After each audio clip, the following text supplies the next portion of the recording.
Good morning, everybody. What comes to mind when you hear the words department store? I think for people of a certain age, you think of a tall building with elevators and a cool underground parking garage, usually in the downtown of a city.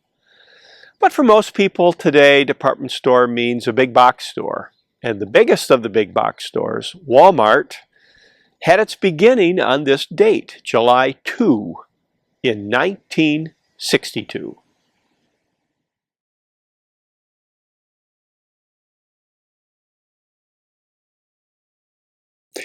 There's some debate on what is exactly the very first modern department store, but one of the early ones was Harrods in London, still there. And then in Paris was the Bon Marché, which was from the 1830s.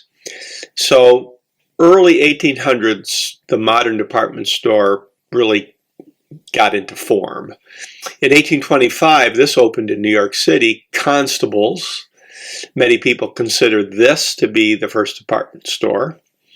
Perhaps the most famous department store in New York anyway is Macy's. And here's a photo of it before it moved to where it is currently. And if you've been to New York, you've probably been to Macy's.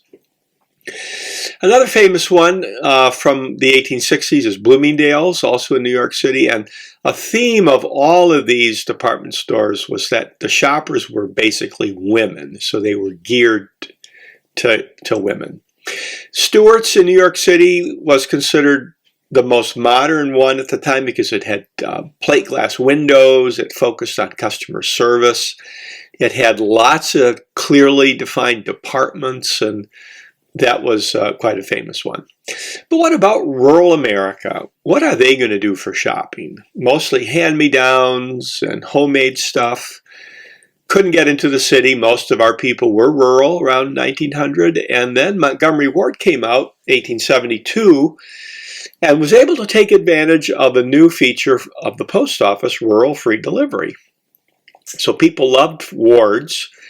In 1883, the railroads set up their own time zones, Railroad Standard Time. So suddenly you had to know what time it was for the train, and one guy who picked up on that was Richard Sears. So if you notice in the lower right, it says the R.W. Sears Watch Company. This is from 1886, and he started out by selling watches.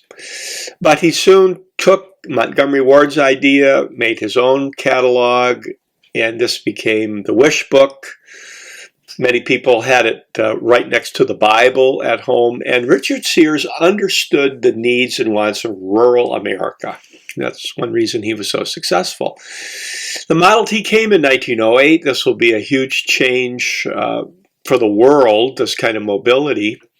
For instance, when you went to an urban area in the 19-teens or whatever, is crowded with these cars and trolleys, and you'd still have horses, and it was just a mess until cities sorted it out. Another thing you'd see were packed department stores. These things were really popular, especially now with cars. People could drive in from the country to go to the downtown department stores.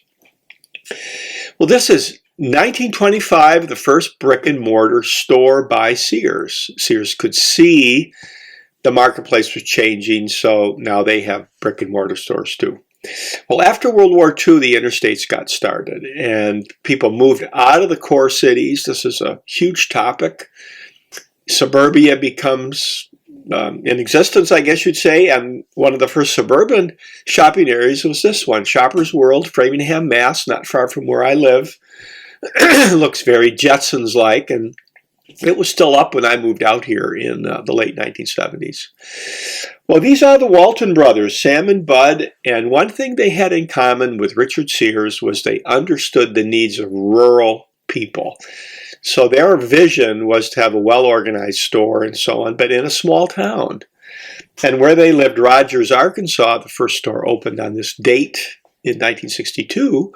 Rogers only had 5,000 people, and the Walmart model was to have stores in small towns, build up brand loyalty, and go from there, and boy, did it take off. And now Walmart's the #1 retailer on the planet, but started by two guys who focused on Small town America.